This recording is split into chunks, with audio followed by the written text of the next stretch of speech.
নমস্কার বন্ধুরা, সোনুর রান্নাঘরে আপনাদের স্বাগত। দেখুন আজকে এই এত গরমে ঠান্ডা ঠান্ডা কুলকুল লেবুর শরবত বানাচ্ছি। বন্ধুরা, লেবুর জুস এই গরমে লেবুর শরবত বানিয়ে নিলাম। দেখি এবার কি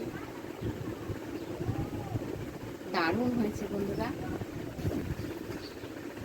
আমি যে লেবুর শরবতটা যে করছি, কীরমভাবে করেছি সেটা আপনাদের কাছে শেয়ার করব।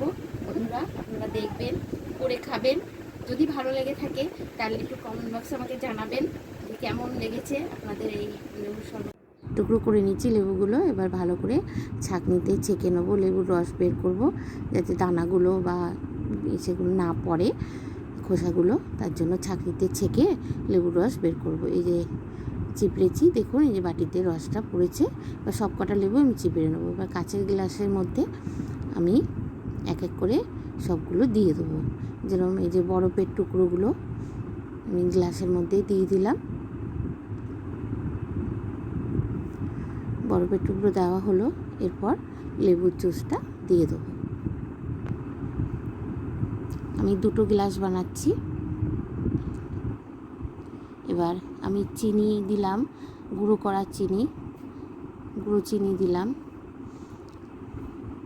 1 চামচ করে। 2টো গ্লাসে 2 চামচ চিনি দিয়ে দিলাম। আবার সামান্য একটু বিট লবণ। লেবুর জুসে বিট লবণটাই বেশি ভালো, উপকারী। বিট লবণটা দিলে স্বাদ বাড়ে। আর এটা একটু জলজিরা দিয়ে দিলাম, 1 প্যাকেট জলজিরা 2টো গ্লাসে দিয়ে দিলাম। দিয়ে এবার নর্মাল জল দিয়ে দেবো। যেহেতু আমি বরফ দিয়েছি তার জন্য আমি নর্মাল জলই দিচ্ছি। ভালো করে দিয়ে এবার নাড়িয়ে নেব। গুঁড়ো চিনিটা দিলে আর বেশি নাড়াতে লাগে না।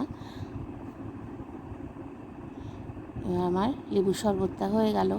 দেখুন এরকম বানিয়ে খাবেন আপনারা। এই গরমের মধ্যে প্রাণটা ঠান্ডা হয়ে যাবে, মনটাও ভরে যাবে। কেউ বাড়িতে আসলে তাকে দিলে সেও শান্তি পাবে।